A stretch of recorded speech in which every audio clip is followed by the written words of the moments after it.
Ladies and gentlemen, welcome to this April 28, 2025 meeting of the Great Falls Public Schools Board of Trustees. And I remind us all that these meetings are being recorded and they'll be uploaded on our website at some point in the future. So, with that, Mr. Patrick, would you please administer the roll call? Yes, Mr. Chair. Gordon Johnson. Here. Kim Skornagoski. Here. Bill Bronson. Here. Mark Finicum. Here. Marley Sunchild. Here. Amy Thompson. Is excused. Okay. And Paige Tareski. Here.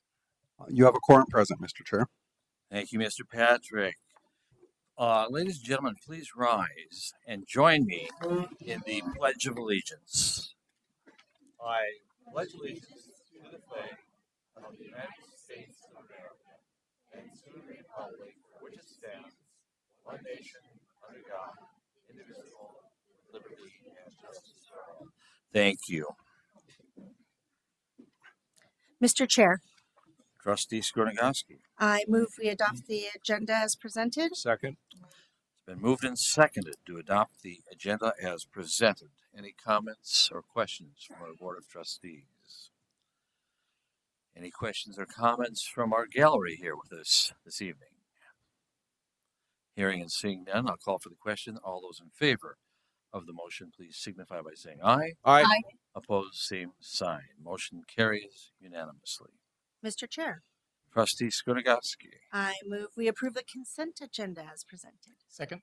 It's been moved and seconded to approve the consent agenda as presented. Any questions or commentary from our Board of Trustees? Any questions or commentary from our gallery? Hearing and seeing none, I'll call for the question. All those in favor of approving the consent agenda, please signify by saying aye. Aye. Opposed, same sign. Thank you very much. Communication. A. Character Strong. Chief Joseph Elementary School, Mrs. Mainwaring. Welcome.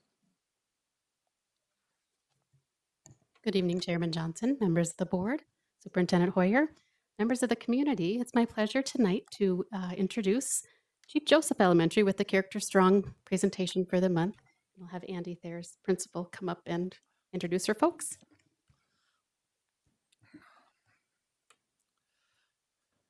Hi, good evening. Well, welcome. Welcome. Yeah, thanks. We have some exciting leadership students to share their work with you tonight.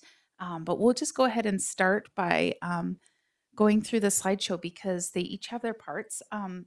Mrs. Mahorny, would you come join us? And would our sixth grade leaders please come join us up here? Awesome. Maybe I should have you introduce yourselves really quickly first. Okay, come on. I'm Mrs. Mahorny, the school counselor. I'm Raven. I'm Chloe. I'm Azzy. I'm Amira. I'm Katie. I'm Addison. Well, welcome to each of you.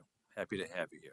All right. So if you want to just advance the slide, we started by talking a little bit about what Character Strong looks like at Chief Joe. And you're seeing some standouts for our first assembly here on the right and some of our other assemblies. We have monthly assemblies where standout students are nominated by staff and recognized. This year, parents have gotten to come to those assemblies and see the hard work that our students are doing.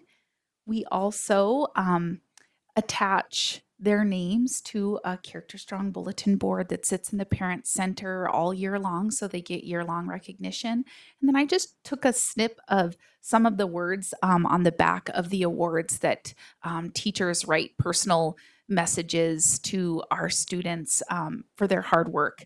And of course, this month, we're finishing up Courage. Our assembly is this Wednesday, but we are here to talk to you more about creativity. Before we do that, though, the next two slides, Ms. M wants to talk a little bit about what Character Strong instruction looks like.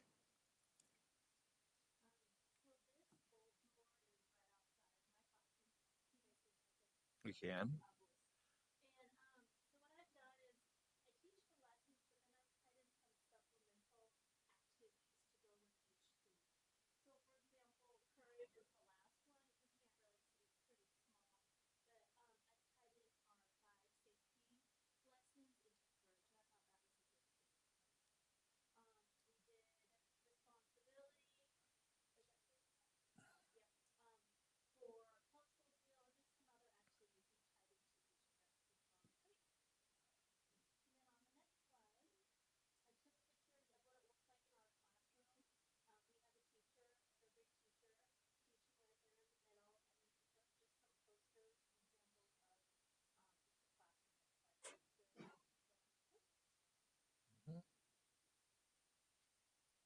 So now we'll go ahead and talk a little bit about how we've woven creativity into our task this month. So I think we have our speakers ready to go. Okay, come on over to the mic. Yep, and you can adjust it just like that. Okay. All approximately 250 students made a paper egg sharing their experience or story of when they used creativity to create something new or solve a problem. Each grade level was assigned a specific topic to focus on when completing the task. Here are the topics below.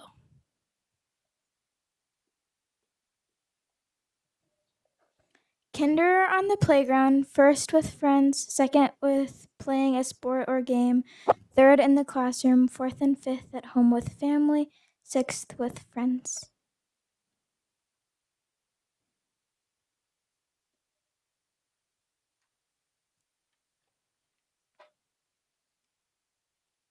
All students were given the opportunity to bring in sticks for the leadership team to use when building our eagle's nest to hold all 250 paper eggs.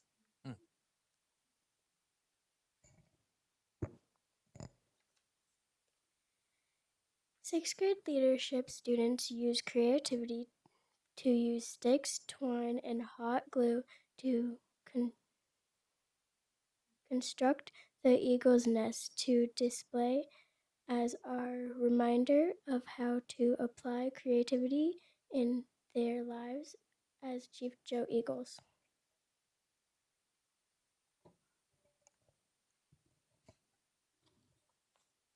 The nest will be presented in the school by our leadership team and will be displayed in the lobby for students and families to enjoy for years to come.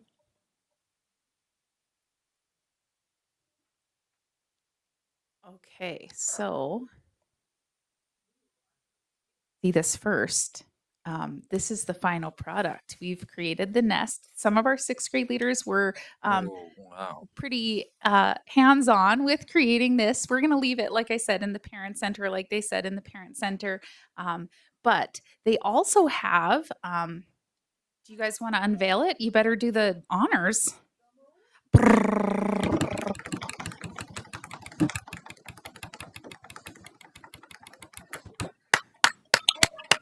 Wow. Okay, so our student leaders, they're going to be bringing each of our board trustees a few or one, I'm not sure, a plastic egg or two. And inside are some of our best examples of how students use creativity in their lives. Please read and enjoy these. And then your student leader is there to answer any questions that you might have while you read them. So we'll give you a few minutes to do that. And then if you would return those eggs when you were finished, that would be awesome. We want to make sure they go in the Thank you. final display. Perfect. Thanks. Now, do we open them up now? Okay.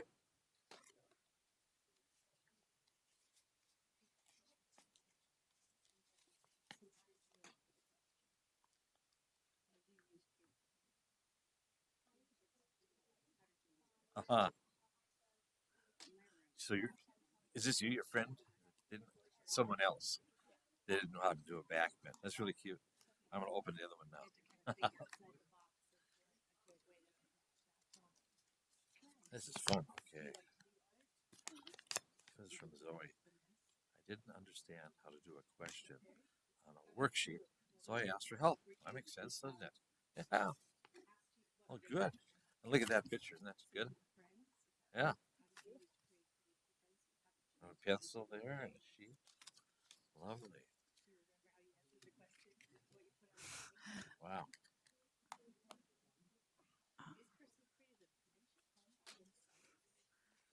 All right. Student leaders, can you give them a big thank you for hearing all of the Oh, hard work that we you've need been to put it doing? back Just in. give them a big thank you. We do. Go ahead. 3, 2, 1. Thank you. Yeah, there you go. I'm not doing very well. Yeah, this year they're sporting Here, our you can first have edition of leadership t-shirts too. So yeah, we're pretty excited they got to do that project as well. So awesome. Well, thank you for your time. Oh, very yeah. much. Thank you for coming.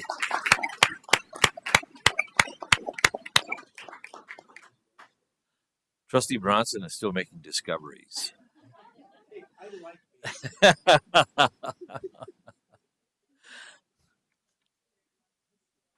And you know, what a great topic, courage. It takes a lot of courage to stand up in front of a group and make a presentation, doesn't it? Well, you guys did very well, and we appreciate your being here and your message. So thank you so very much. Communication, item B, Malmstrom report from Lisa Sapp. Sort of hard to follow, isn't it, Lisa?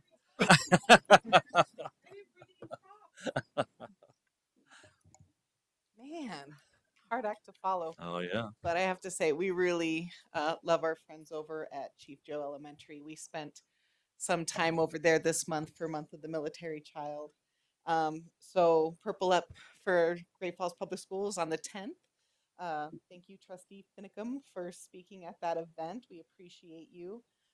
There were several different events held throughout the district in Great Falls Public Schools to celebrate our military connected children. At Lloyd, they did a PTA breakfast. They had a purple day. They did a camo day and an obstacle course. And then for those of you who caught the KRTV article and news segment, we were over at Chief Joe. And we did a static display on Monday. We had something every single day of the week over there. We did a boot camp PE on Tuesday. They had a secret mission brief on Wednesday, and a career day on Thursday, and then a farewell reception on Friday. And so we had an amazing team of airmen over at Malmstrom Air Force Base support them for the entire week. And gosh, that was a lot of fun. And we've gotten a lot of inquiries from other schools since then about how we can expand that next year. So the bar has been raised, and we will have to figure out a way to meet it. So like I said, we had the Purple Star celebration on the 10th. We recognized 3 district champions, Miss Tara Murillo from Chief Joe. She's the librarian over there and is a huge advocate for supporting our military students through at her school. And then Mr. Montana Johnson, who was the counselor over at Loy for several years and headed up our Anchored for Life program, which supports our military kids. And then Mr. Mark Yeager, one of my most very favorite humans. He is the Career Pathways Advisor for Great Falls Public Schools. So we got to celebrate those 3 individuals with the folks over at Riverview who earned the designation, and then the state superintendent was able to join us as well that day. So that was a pretty good one. Next slide, please. So this last Thursday, we had Build Montana and high school house students come out to Malmstrom Air Force Base to view our new WGF uh, facility that they're building out there. It's our weapons grade facility. It's pretty massive level of construction. So we were able to, with the help of the U.S. Army Corps of Engineers and Walsh Construction and Mr. Mark Yeager from Great Falls Public Schools, coordinate to bring those students out for a morning and afternoon tour. It was super informative. It was nice to see the sun. I'm in a windowless building for most of the day, so I enjoyed last Thursday quite a bit.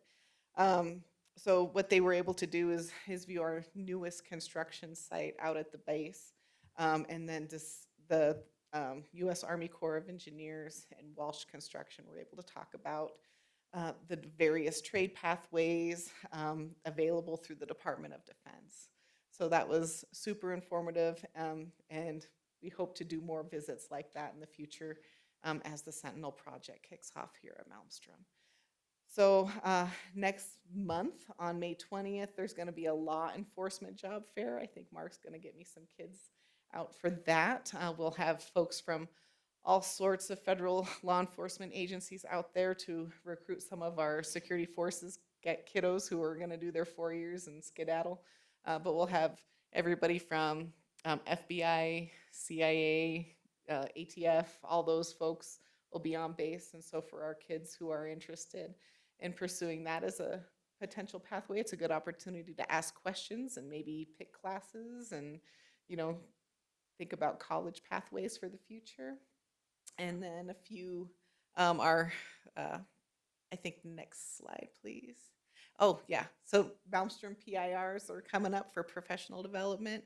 We'll have the Malmstrom Mission Experience 2-day tour coming up. And, we'll be taking some teachers out to the missile alert facilities to visit with some airmen and go down and see some classified things.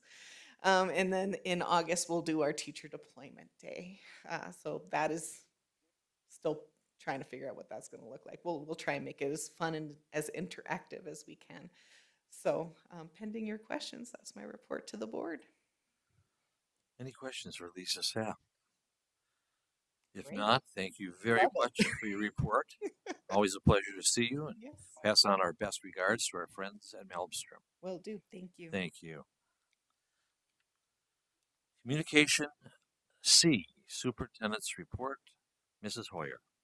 Well, we are going to see how creative. I'm glad the ladies right here in the front row laid that groundwork for me. How creative I am with running all of this tonight. So, good evening, Chairman Johnson, members of the board, and members of our community. It is my pleasure to bring the superintendent's report for this evening forward. And the very first thing we're going to do is recognize someone who is very special to Great Falls Public Schools. So, Miss Michelle Peterson, would you stand up? Please feel free to come on up if you would like to.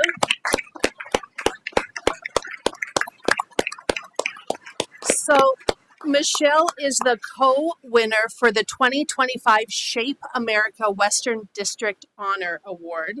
The camera here caught Michelle when she was actually volunteering at the Shape America conference in 2022.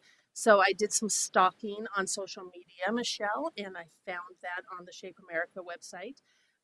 Michelle has been with our district since 2006. And so for 19 years, she has served our schools, our students, and our parents just with an outstanding, she's an outstanding guide for health, health and PE and physical education with some of our youngest learners. I wanted to share with you some of the things that she's been recognized for. So she is a 2-time Shape Montana president. She is the Shape Montana executive director. She is the Western District Shape America board member and a Western District Shape America co-executive director.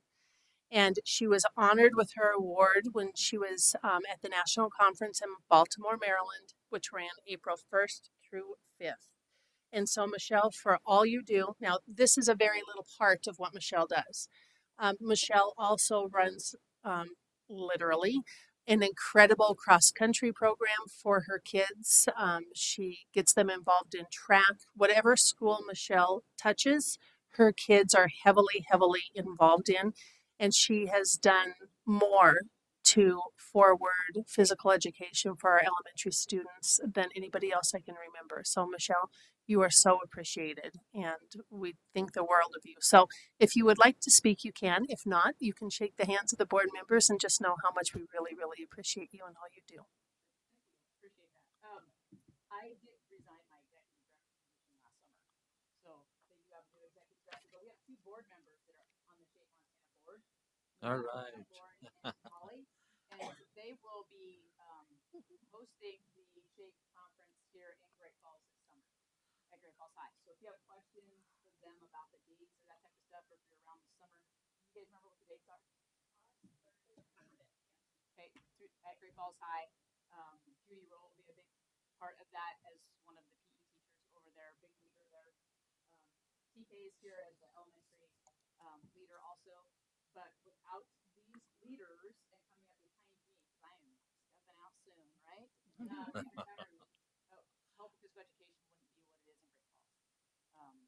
They make it go so that all of our students have great physical education opportunities. Like if I were to toss this pen to you, I'm assuming your PE teachers did their job so you can catch it. Right? If they did not, you would miss it and then poke you in the eye. Therefore, we are very important people from the elementary to junior high to the high school. Yep. So that's our jobs and what we do. And so these guys are really important. I'm glad they kind of came up. So if you have any questions for them, but doing that volunteer board at Shape Montana is huge because it makes sure that all of our PE teachers are recognized and are themselves. Any questions? Yes, Ms. Gornagoski. I guess I just want to make a comment because I've had the opportunity to see Miss Peterson work with our kids, and her gym classes are always creative and fun, and it makes exercising just like the thing that kids want to do. But beyond all that, she is also the person at the school who is the first one there. She's greeting kids off the bus. She's the last one there to make sure kids are getting safely onto the bus. She's the one giving kids high fives on their way to lunch. She knows kids, and she loves them, and it shows in every day of your work. And the kids at Sunnyside and Riverview, when you were at Riverview as well, they just, your impact in our schools just goes so much beyond, just what you do in a classroom. So I really, really appreciate all that you've done for our district and for our kids. No, they love you. They love you. And if you ever need your first aid, CPR, AED, killer teacher right there. Let me tell you, not literally, not killer, not literally, help saving people teacher right there. And so she serves more than just kids. She also serves adults. So Michelle, thank you for all you do. Come around so we can thank you.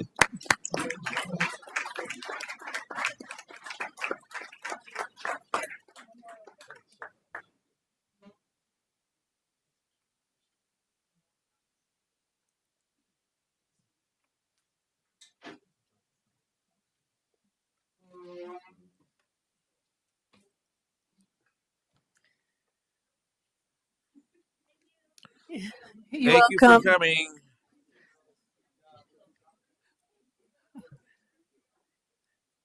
I think the eagle is flying is code word for something somewhere. The eagle has left the building. We'll let them get out before I go ahead and continue. That was amazing. So, about a week or so ago, the executive directors and I received the 3 pictures that you see before you in a text message. And the first thing I thought of was, what on earth is Corey Reeves doing now? And so Corey sent us a lesson that Restart loved, and this was the slime life analogy. So I had him send me his story, his lesson behind the slime life, and I'm going to read it to you because it's definitely worth hearing. Corey said, "Today we're making slime, not just any slime. This slime is going to represent you, your body, your future, and your life. As we mix these ingredients together, the glue, activator, colors, and beads, it might look like a mess at first, but that's okay because growth is messy. As you knead it with your hands, the slime starts to come together. It gets smoother, stretchier, more fun to play with. And just like you, it changes with what you add to it. The same goes for your life. What you add to it, what you feed your body, how you take care of your mind, and what habits you build, all shape the kind of person you're becoming. If you're adding good stuff like sleep, healthy food, movement, and kindness, you're going to grow strong and balanced. And just like slime, if you add the right things and take time to work it, it turns out amazing. And hey, maybe your slime has glitter, or smells like watermelon, or has cool beads. That's your personality. That's the stuff that makes you, you. Unique, creative, and totally one of a kind." And then Corey had them do reflections that he talked about last time. But his students don't often get to share the lesson that they loved, and this was one of them. So I wanted to be sure that I shared that with you. This month, since we last met, we celebrate our administrative assistants on April 23rd. You will see some pictures of some of the amazing administrative assistants across the district. So in the upper left-hand corner, we hosted a breakfast here early the morning of the 22nd, actually, which was still spring break. So we knew the phones wouldn't be ringing quite as much because school wasn't in session. And Mr. Williams and Mr. Patrick flipped pancakes. Mr. Boyd, you did, I don't know how many dozen eggs. 6 dozen scrambled eggs and a whole pig almost full of link sausages. I did some bacon. We had some potato breakfast casserole. We had lots of little goodies. We had fruit. We had little cheesecake finger bites. We had a lot of fun. And we all came together and we just spent some time together because the most important thing we can do as a team sometime is share a meal. So we had an early morning meal. It was a great suggestion by Mr. Patrick when we were talking about what should we do, and we celebrated those who help us do really hard work every day with very little thanks. And so just a shout out to everyone from across the district who's an administrative assistant. You are amazing and you are really, really appreciated. And Sherry and I snuck a selfie in once we figured out how to take it. It was pretty cool. Updates from Helena. It's really been busy lately with Helena. So we do know that House Bill 252, that's the STARS Act, that passed. Just some quick updates for you. With the STARS Act, when we receive the notification, it'll actually come through the Mayfair system. And so we were given some reminders on base pay and average pay, and that we need to certify by the 15th of May with an MOU if we are still negotiating at that time. House Bill 168, that's our preschool special education bill, that passed. It is on the governor's desk, I do believe, for signature. House Bill 515, that's an increase with major maintenance, and thank you to Mr. Patrick for helping us explain that one, but that one is also awaiting signatures. House Bill 551, that's the reduced lunch copay, making everybody, if you qualify for free or reduced lunch, it is free in the state of Montana. That is also awaiting signature by the governor. Fingerprinting of non-supervising volunteers, that also passed. That's consistent with our practice, by the way. So we are very comfortable with that one moving forward. I don't see it as being a huge amount of work because it's just something that we do. The flag and banner bill, that also passed. We'll be seeing that come forward with in our policy committee, as we'll be addressing flags and banners in the list of the ones that are permissible and non-permissible in our schools, and get that information out to our principals. The decennial study with amendments and changes, that actually passed for the interim committee as well. And then the inflationary bill, which allows us to, or allows them, the legislature, to offer over 3% inflation. We know that probably isn't super likely, but there is that possibility. Then that has been sent to enrolling. The 6th grade funding, which we've been tracking, that one was tabled in the Senate by the Senate Education and Culture Committee, I believe. That one was not able to be blasted out of committee, so that one is essentially dead on the table. And the PIR day one failed as well. House Bill 2, the governor's budget bill, passed 3rd reading in the Senate, is headed back to the House. I believe it hit the House Saturday. They're still working on it today. No additional House amendments are expected, but there are some changes to that one. So as soon as it comes through, we'll be paying close attention to that to see if there's anything that could be impacting us. And then another one now starts the process of them getting all of the joint resolutions. I do believe HJ stands for. And they're starting to load those up for their interim work. And so the first one that caught my eye was an interim study on school safety. It did have the 2nd reading in the Senate today, and I have not tracked where that's at, but there's a whole bunch of them. There's one on special education, there's one on youth literacy. This morning when I first looked, I think there was one, and now it's populated that there are quite a few of them. So a lot still going on in Helena, but they are pushing to try to get through the session, because as of May 1, if they're still in session, they do need to sign another month's lease, I do believe. And so there's a couple of reasons. They're ready to get back to their families and their communities that they serve, and that it's also financially reasonable for them to get through for themselves as well. So some good stuff coming out of Helena.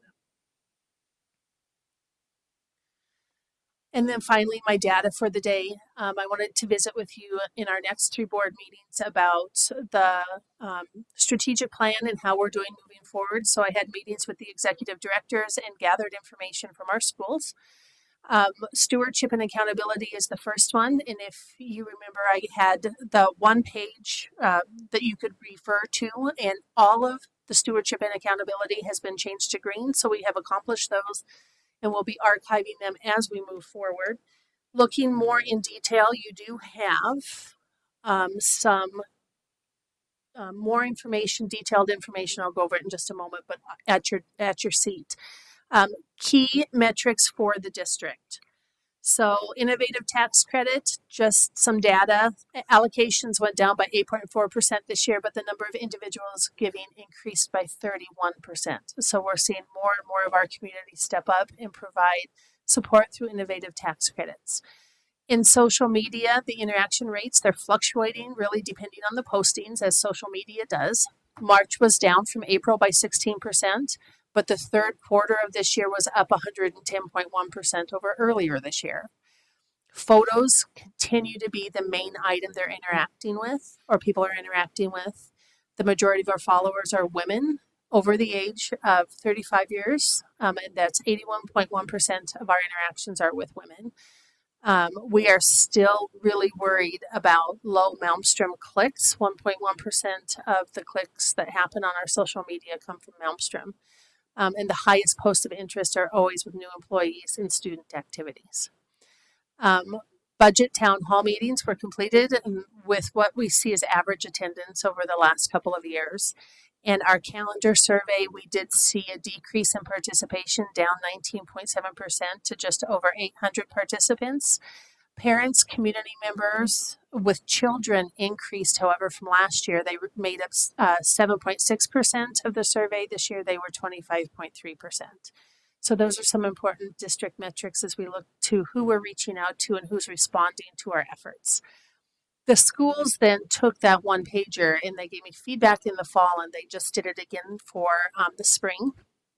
And they listed some things that fell under stewardship and accountability. So our elementaries have been very busy. They have parent tailgates, they have daddy-daughter dances, bingo, fun run, Missoula Children's Theater, you name it. They're working really, really hard to get our community, our families, but our greater community into the schools. And so they can see the great things that our schools are doing.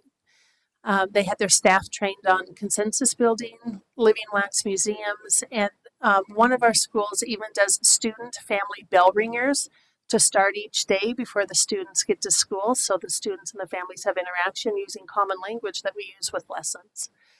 Middle schools, they're prepping for celebrations, parents and grandparents to lunch, leap up days, principal blasts, team reach, music concerts, parents passport sites, and they're spending a lot of time looking at their social media too with their students, figuring out if they are reaching the populations they need to. And then high school, in addition to the concerts and sports activities that they do, they also have done math days. They're doing student, staff, administration are joining together on consensus building, and they are analyzing their social media platforms as well. So a lot of stuff happening with stewardship and accountability as we really work on that big communication goal. If you wanted to know what it looks like when the executive directors and I get together and look at this, so the green was November, and then the purple that you see there was December. This is as we're looking at quarters and moving throughout the year, and then the blue is the spring quarter that we do. And there's a lot more data up there. Trustee Skornagoski, I was thinking of you and the guidance that you talked about. Videos need to be short, they need to be sweet.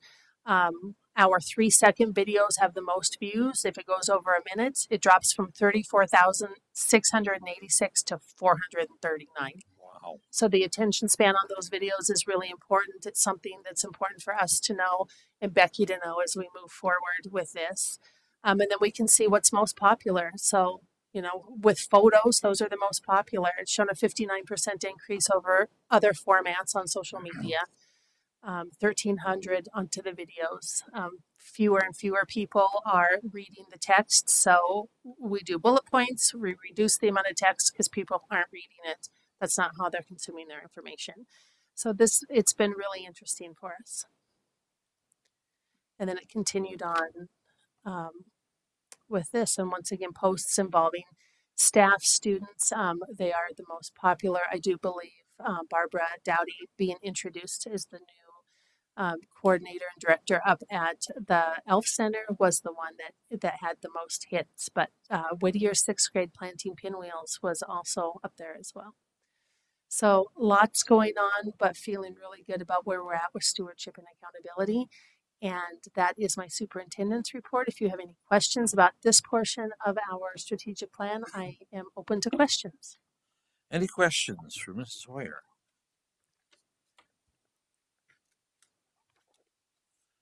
Thank you very much for your report. I've received no requests for presentation before this board this afternoon, so that enables us to go on to Romans 7, action items. Action item A, financial report check register for March 2025. Mr. Patrick. Thank you, Mr. Chair, members of the board, members of the audience. What the board has before them is the financial report for March. It's a monthly report that includes all the budgeted funds as well as food service. And in the report is the budgeted amount, the month-to-date amount, year-to-date amount, and then balance and percent remaining. We are where we need to be for March, and I'd like to highlight on page 33 that's just slipping by on the thing there, is that anytime we make a change to investments, I note that for the board, and you can see by this, there was $130,000 that was moved from investments into cash for the Medicaid fund. The cash balance was down, and we need to make sure that that stays positive, so that transfer was made. You can see earlier this year, $225,000 came from rate stabilization. That's a purposeful reduction, has to do with our insurance. Health insurance for the district. Our investments now stand at $13,168,000. When I came to the district 14 years ago, we were about 21 million. So it's slowly and steadily declined in investments. With that, my recommendation is to approve the March 2025 financial report as presented.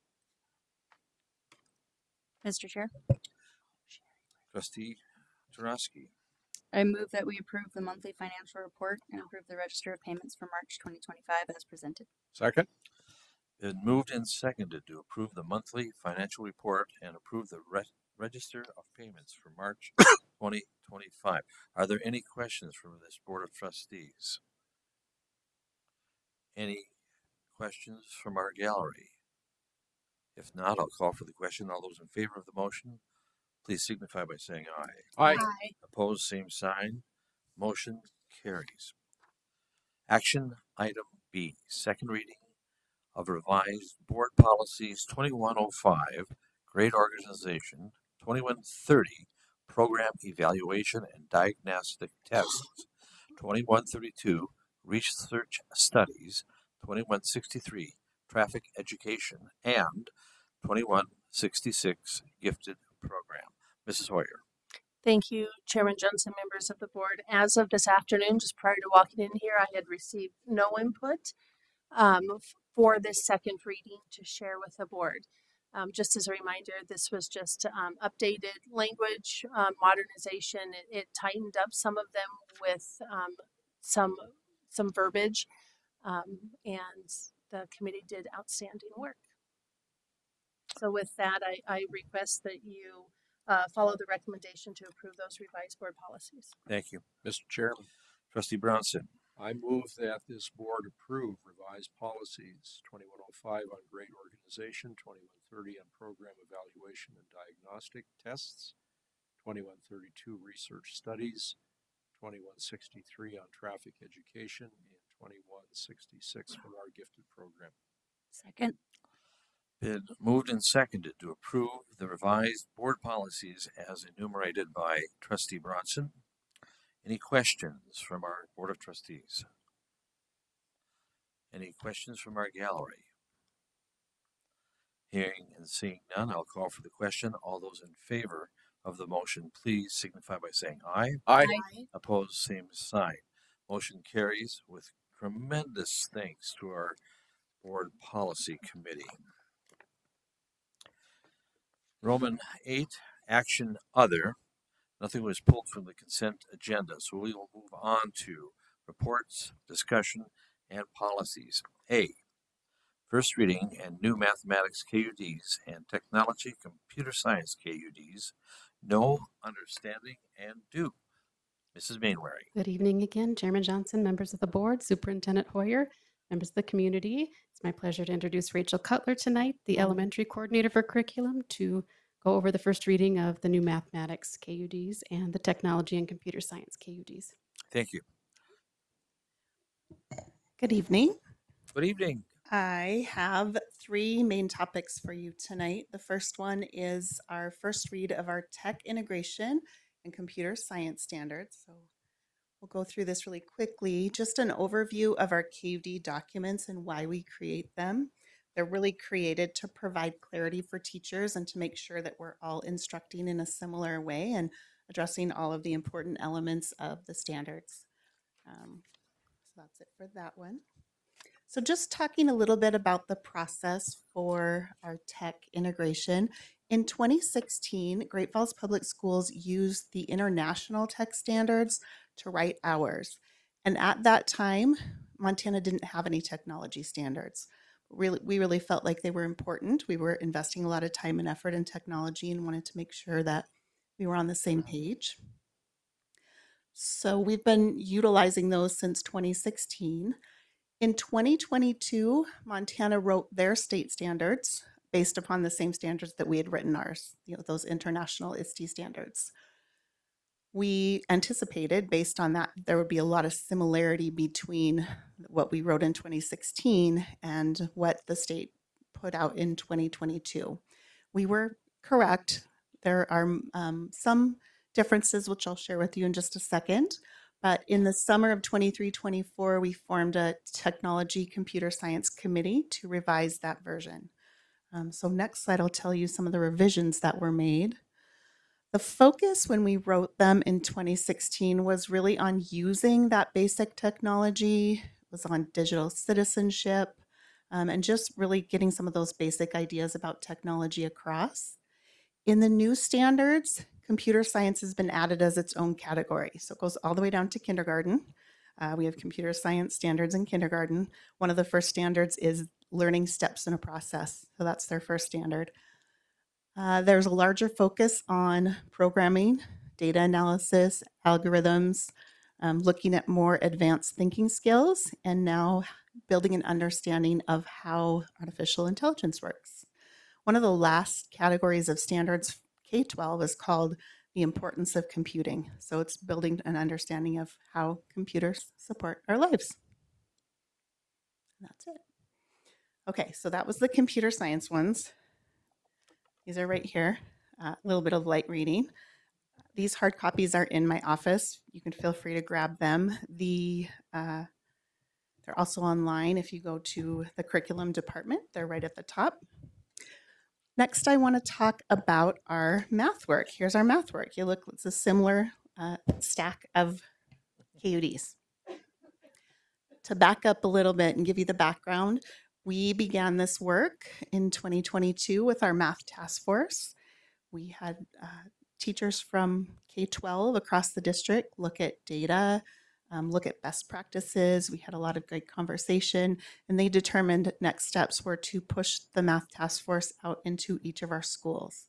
So we spent 23-24 doing some learning. We had math coaches, and they experimented with some new math practices, things like math talks and open middle problems. Then in the last summer, the summer of 24, Montana released a draft of their standards, their updated standards, and we anticipated them being approved by the Board of Public Ed prior to this year starting. Well, they were just approved last month. And so we have some drafts that we've kind of been sitting on and using to guide our resource selection process. So we brought together in the summer teachers from K-12. We spent about a week working through those documents and making sure that we were happy with what was created. So let's see. So how did those K-8 standards change? I'm going to talk a little bit about K-8 and then I'll talk about 9-12. One of the major changes is we had these 8 mathematical practices in our previous standard. And they're things that we want kids to engage in when they are doing mathematics. Things like justifying their thinking, making a claim and proving it, modeling, making different representations. They took those 8 and they added a culture element and a collaboration element, and then they sort of condensed them. So now we have 7 standards that are kind of been smushed together. But that was a major revision for K-8. Actually, that applies K-12. Updated the language to be clearer. Our old standards had lots of examples in them, and so they took the examples out and put them in a supplementary document. A larger focus on problem solving and real world application. They clarified fluency at each grade level. And let's see, more deliberately, the transition between elementary and middle school. They made sure that it was a logical vertical transition, so they smoothed that out a little bit. Go ahead. Next slide. Okay. 9-12 standards. The bulk of the changes happened here in the 9-12 standards. Essentially, what they did was they took this bank of standards and they separated into 2 buckets. The first is the core standards, and these are the foundational standards that every high school student needs before they graduate. There are things like there's algebra, just those really foundational skills to help every student be successful moving forward. The Core Plus standards, those are some additional standards that students could pursue to prepare for more advanced coursework in the future. So every student doesn't need all of them. Every student will get the core standards, but not necessarily the Core Plus. So for example, if I am going to school for political science, I may not need to know polynomials, but I do need to understand data and statistics.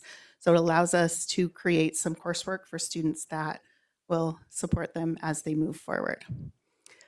Also reorganized some content areas. So in the past, high school math was divided into algebra standards, geometry standards.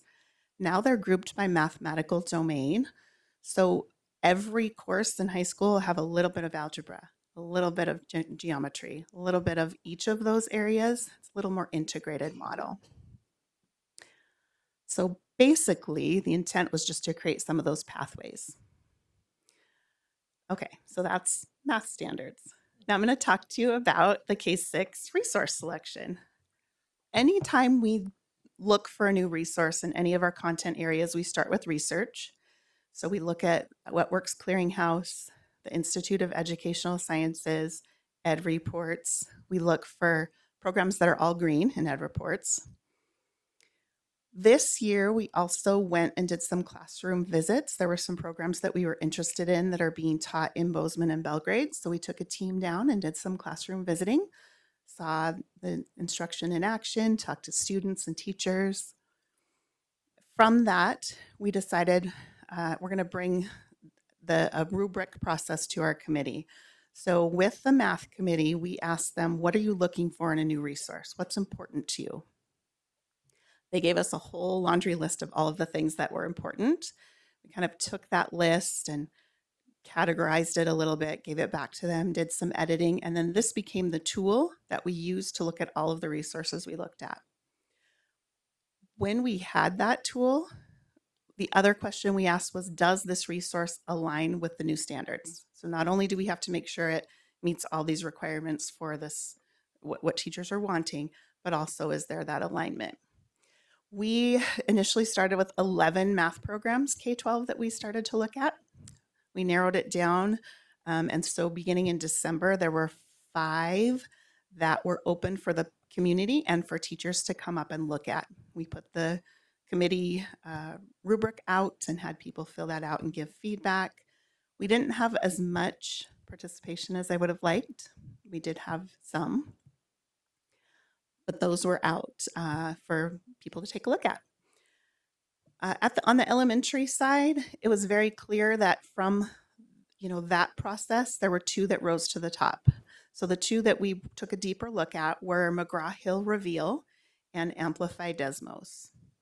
So based upon that, here was the vote. We sent out a voting survey to the members of our committee. Before they voted, they took the information back to their buildings and had some conversation with other teachers. They shared some of the platforms, gave them the opportunity to ask questions, but it's pretty overwhelmingly one program over another. So there's some quotes up here from teachers. The one that speaks to me is it builds the beliefs we've developed over the past 2 years in our math task force. You can kind of see that alignment moving through. Lessons are engaging. They require active participation and thinking, but it was an overwhelming choice. These are some of the items they could pick from on this survey. So some of the things that they loved were alignment with the beliefs of how children learn math, ease of use of the teacher manual.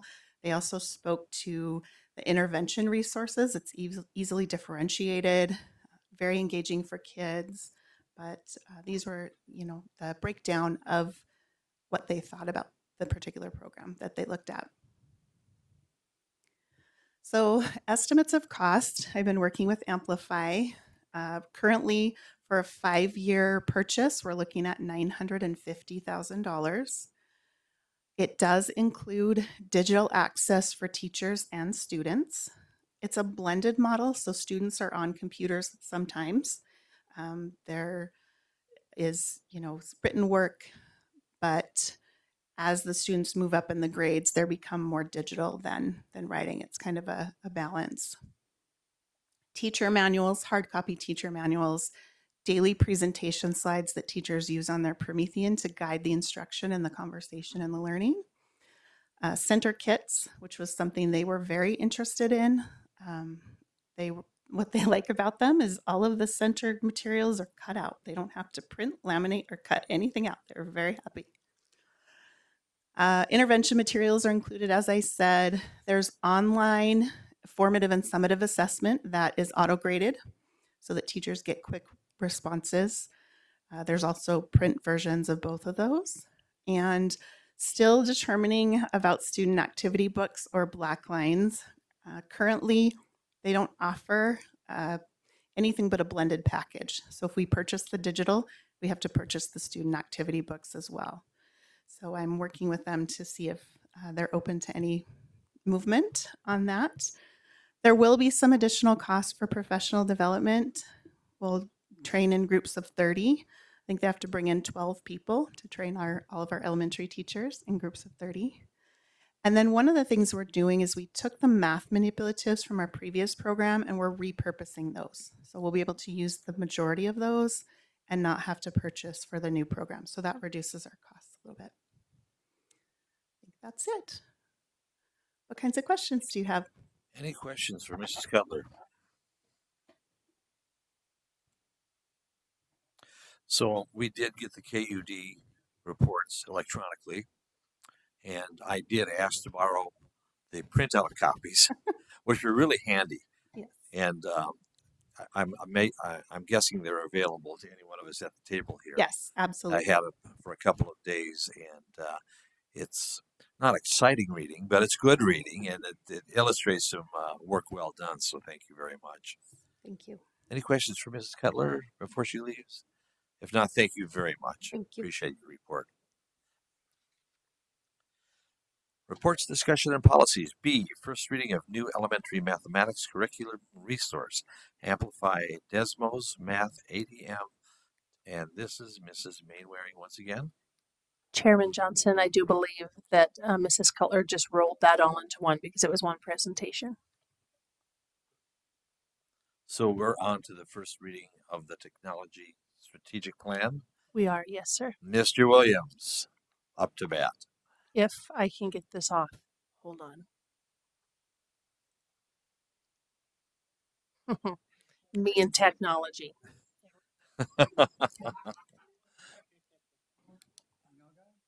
No guy. Good evening, ladies and gentlemen. Chairman Johnson. Good evening. Board trustees, Superintendent Hoyer, and community members. For those of you who don't know me, my name is Jeff Williams. I am the Technology Director for Great Falls Public Schools. What you have before you, sirs and ma'ams, is the tentative technology plan for the next 3 years. For the community that doesn't know what's going on with this, every 3 years, the technology department, primarily the technology director, is tasked with giving a plan for the next 3 years use of technology in the district to support the mission for the district.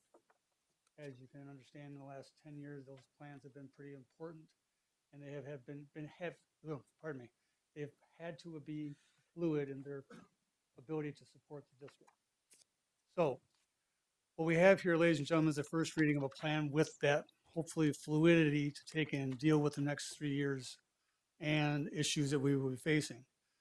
There is one thing you will see starkly, and it's already been illuminated on there. There is no dollar amount associated with this plan as of yet. Reason being is that right now between federal and state is such a flux that pigeonholing us into a dollar amount and dedicating primarily to something, we can't do that right now.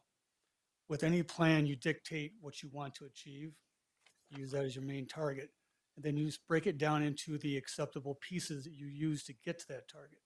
Once you do that, you have to evaluate what's achievable on those targets. This plan is broken down into main headings and subpoints. Each subpoint has basically by itself a standalone. It's an objective to get to the main topic, but when we evaluate it with the variables we aren't able to adhere to right now, we will decide which ones are more feasible and which ones we have to wait for. There's also return on investment. Sometimes what you don't want to spend gets you the most bang for the buck back. So when all that comes down to, when we make some changes to the plan, we'll be altering it as we come up with what we have, what we're able to do, and then how we're going to do it. So please treat it as a guideline. It is fluid, and I tried to set it up as such. And I have to say, I have to thank publicly Charlene Amans and Amanda Cahoot, because although I do a lot of things well, writing with punctuation is not one of them. So they have been incredibly good about helping me out. I can throw my ideas down on paper, but even my wife will tell you that, yeah, we have to correct the spelling on this one, Jeff. So are there any questions you or anyone else here has about the technology plan you have before you? Mr. Bronson. Not so much a question as a comment. I really appreciate, as I told you before the meeting, how you laid this out. And it was really good reading, but just in terms of, predicting the future, I note in there you addressed the subject of a technology levy, and if I'm correct, you're proposing that should we adopt this, we will at some point in the future ask the budget committee to potentially look at doing a different type of technology levy. Is that correct? I'm going to have to take and not say yes or no on that, Bill. Okay. Basically because my job is to present you and the district with, well, let's put it this way. The district presents me with the goals they want me to try to support and achieve. I then come to you with what I know, what I find we can do to take and achieve those goals. Sure. After that, I can guide you what would be better one way or the other, but I'm afraid I'm not in this position long enough to say I could stand on that, Bill. I will have to let you all dictate that. Everything about anything that has to do with that topic, the board will take and make those decisions, and I will support the board in any way fashionable I can. Understood. Thank you. Yep. Thank you. Any questions, further questions for Mr. Williams? Very comprehensive report. Thank you very much. Thank you, sir.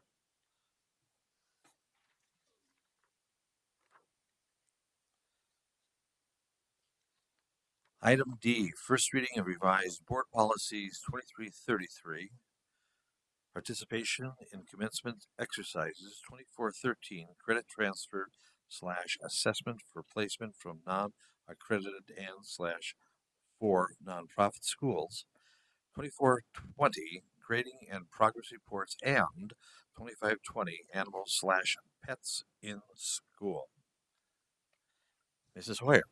Thank you, Chairman Johnson, members of the board, and members of our community. What you have in front of you are the 4 policies that you just outlined.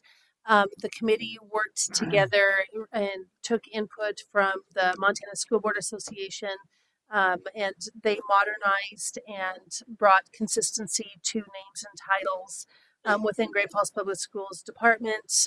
They also cleaned up some of the language and made it more current. The first one, 2333, is very timely as it speaks to participation and graduation. And when you look at 2330, this is the modernization on line 19 that I'm talking about. It's more consistent with the name of our department. It strikes American Indian, replaces it with Indigenous heritage.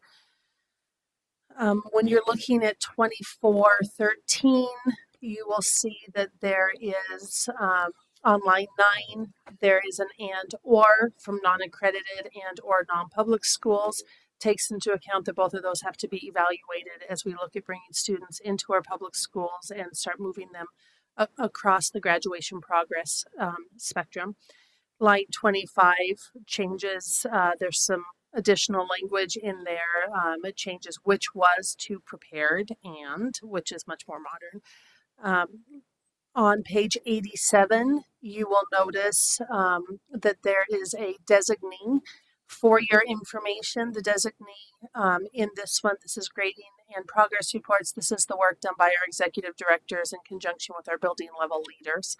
And so that language in there is important to have because they are the ones who are responsible for that requirement. And then on page 88, this is just a point of interest. You'll see on line 35, it says skunks, raccoons, badgers, lynx, bobcats, bats, alpha, coyotes, or fox. And I think that they meant elephant. I'm not exactly sure, but I Googled because I can at least do that with technology. And I found out that an alpha is a professional network dedicated to helping high achieving women in technology succeed in work. So very fitting that we just did our technology report. And so with that, this is the first reading of those, and I will be open to input from you as well as our community and look forward to bringing this to you in May for a final reading and adoption. Thank you. Any questions for Superintendent Hoyer on these proposed policies? Oh my. No questions? I know. Thank you very much again to the work of our policy committee and the good work they do. Moving on to reports, discussion, and policies. Figure A, superintendent evaluation process. Trustee Thompson couldn't be with us this evening. She's on a professionally related business trip, and so it stands to me, and I think Mrs. Clark, to sort of update where we're at with this. Now, we had invitations for online evaluation responses, and is that still? That is closed. That is closed. Yep. On community responses closed. That closed April 23rd. There was very minimal public response to that. So Okay, thank you. yeah, so you will be presented with the one comment that was made that you actually got today through email, Yep, and then thank you. you received your links to do your board evaluations, and that is due by May 1st. And then Trustee Thompson will go through your responses, compile all the information, and get that out to you so that you can make a presentation, or she can make a presentation at the May 12th board meeting. Very good. Very good. Any questions regarding the superintendent evaluation? All right. If you do that expeditiously, that would be appreciated. That brings us to F, discussion committee reports and comments. Trustee Sunchild, we're going to start with you this evening. Shout out to Chief Joe. That was the best character of the kids with this. That was great. I think they're all gone, but and kudos to Rachel and her team on the math. So the hardest thing about math, one thing I remember from a PIR, and I do remember something, is everybody wants to know how to read. So like you have a reason to learn how to read, but people often don't believe there's a reason to learn math. And I remember at the PR, I don't remember who taught it, but I remember them saying, people are okay with you get your check at the restaurant, you have to figure out your tip. Back then you did. And but people were okay saying, "Oh, I'm not good at math. You do it," and fighting it over. People aren't going to say, "Oh, I'm not good at reading. You read the menu for me." So we were okay with, "Oh, I'm not good at math. I'm just going to get by." So it's challenging to find a math program that's going to make the students want to learn. Math was my favorite thing to teach, but I was terrible at math, and I think that's why, because I want to make it easier. And I think that they're working very hard to make that work. And the change in the high school to make a little bit of every skill at every grade is huge. And I really look forward to seeing what that does, because I think that's a big deal. We go 1 year's algebra, 1 year's geometry, 1 year, and you're not math built on itself. So I think that will help with success and help them to carry it over. So um, for as much as I hated math as a student, I absolutely loved it as a teacher. Like, I still talk about the things in third grade that I taught as my kids. I think it's strange, but anyway. So that's fantastic. I love it. You guys are doing great. You always say something that's worth hearing. Well, I've got so many things. Thank you, Trustee Finicum. Thank you very much. Rachel, kudos. $1,000,000. I'm glad they don't change these all that often, and I'm glad we budget for that stuff. But wow, what a process. Thank you very much for doing all that. Jeff, wonderful job. Thank you. Pass that along to your team. Michelle, I'm so glad you're still here. I have to tell a story. Mr. Elstead, Lewistown, Montana. I still remember him. And also those red rubber balls bouncing off my head. They make a noise. They doing. I remember that. So you will certainly be remembered, probably through many, many kids. So thank you very much. And all of those instructors. That's it. Trustee Tereski. Just echo the comments about the math curriculum. Thank you for all your work. It was fun to be involved in the process. I enjoyed getting to look at it and talk to teachers about it. And I would encourage the community to check it out if they have the opportunity. In honor of Administrative Assistants Day, our beloved administrative assistant, Stacey Griffin at Valley View, is stepping down after this year. We're going to miss her because she's great. She helped me a lot as a parent as well. And then just a bit of news, Valley View got a new book vending machine for the kiddos. It's right out front and it was donated by the PTA. And so there were a lot of excited kids watching that be brought in and set up. And so I'm excited to see how that goes. Thank you. Thank you. And we'll sort of, let's see, we'll do Mr. Bronson. Thank you, Mr. Chairman. Just a couple of things. First, since we had our last board meeting, the insurance committee met again to essentially talk amongst ourselves about the presentation we'd heard previously from the school trust folks. Suffice it to say, we are still at that point where we need to see some hard data from this group in order to make recommendations to the board about where we go in terms of participation in the trust. I believe it's safe to say it was pleasing to hear they are making a number of suggested accommodations for districts like ours that have successfully run self-insurance plans. No question that ours is probably the best well-run of all the AA schools. But just because they're incorporating elements of that into what they will be ultimately proposing does not mean that the numbers will necessarily crunch in our favor. So we'll be awaiting to see those in the next several weeks and then making a recommendation to the board how we proceed further.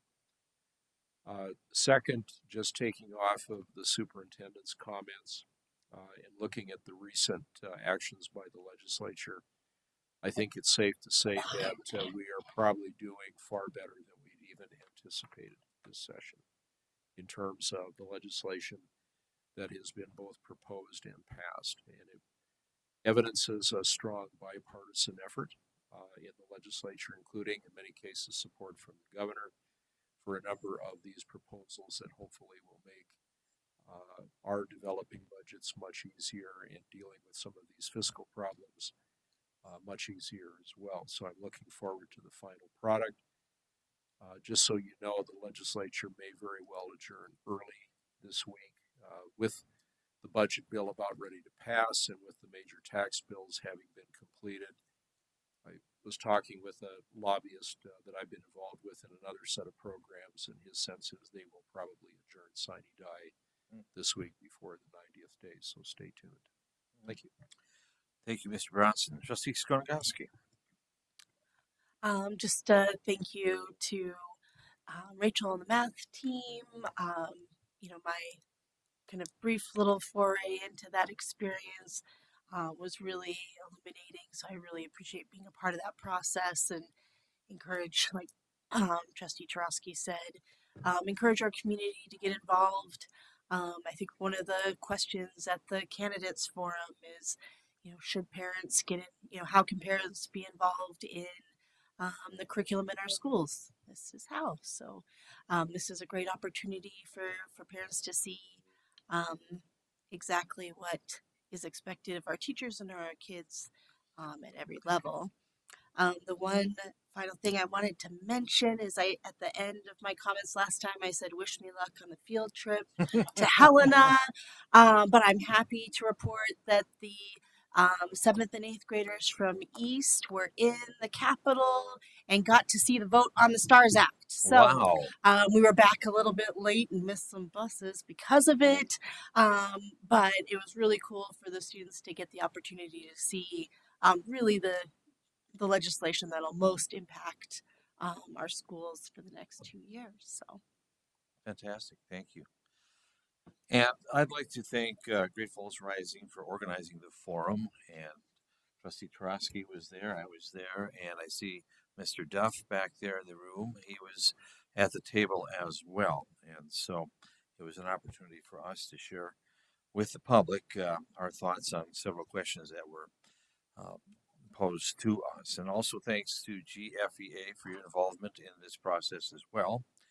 And also I'd like to draw to your attention to, Wednesday night we have the Great Falls Public Schools Foundation Scholarship Night. Right, Stephanie? You've been busy on that project. I bet you have, yeah.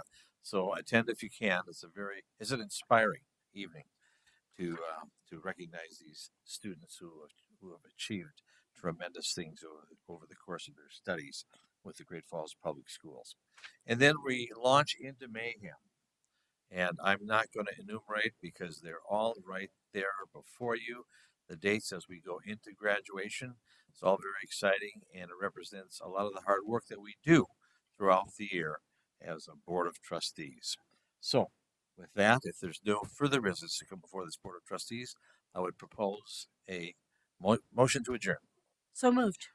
Thank you, ladies and gentlemen. We are adjourned.